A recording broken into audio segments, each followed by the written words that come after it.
প্রিয় ছাত্রছাত্রীরা, তোমাদের সকলকে আমাদের প্রিয় ইউটিউব চ্যানেল এক্সাম কেয়ারে স্বাগত। আজকের ভিডিওতে আমরা 5টা 10th এবং 12th লেভেলের এক্সামের কথা আলোচনা করব। বেসিক্যালি যেগুলো এসএসসি কন্ডাক্ট করায়,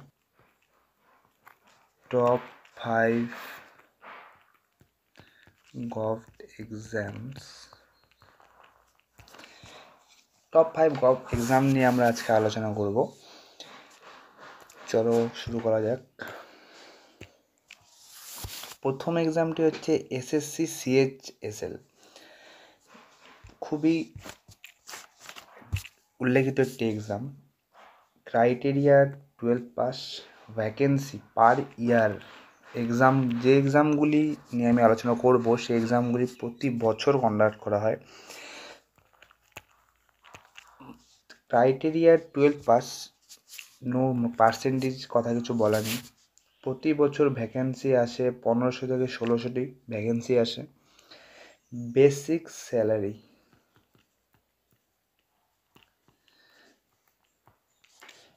30,000 থেকে 35,000-এর মধ্যে এর বেসিক স্যালারি থাকে। এবং এই এক্সামগুলি সাবজেক্ট কী কী থাকে: math, English, reasoning, GK. Basically এই 4টি সাবজেক্টের উপর এক্সামটি হয়। চলো দ্বিতীয় এক্সাম দিতে যাওয়া যাক। SSC MTS, criteria 12 pass. যেসব এক্সামগুলি নিয়ে আমি আলোচনা করছি সবগুলি প্রতি বছর কন্ডাক্ট করা হয়। ভ্যাকেন্সি 10,000-এর মতো ভ্যাকেন্সি থাকে। স্যালারি স্ট্রাকচারে কি সবগুলি বেসিক স্যালারি স্ট্রাকচার আমি বলছি। 18K থেকে 12K। একটি কম্পিউটার বেসড এক্সাম হয় এবং এক্ষেত্রেও তোমার সাবজেক্ট ম্যাথ, ইংলিশ, রিজনিং এবং জিকে, এই 4টি সাবজেক্ট থাকে। নেক্সট এক্সাম আমাদের SSC GD. Criteria 10th pass, vacancy 26,000 পার ইয়ার। প্রতি বছর 26,000 প্লাস ভ্যাকেন্সি থাকে এটাতে। স্যালারি 27K থেকে 69K। সিবিটি বেসড এক্সাম হয়। এখানেও তোমার সাবজেক্ট ম্যাথ থাকে, রিজনিং থাকে, ইংলিশ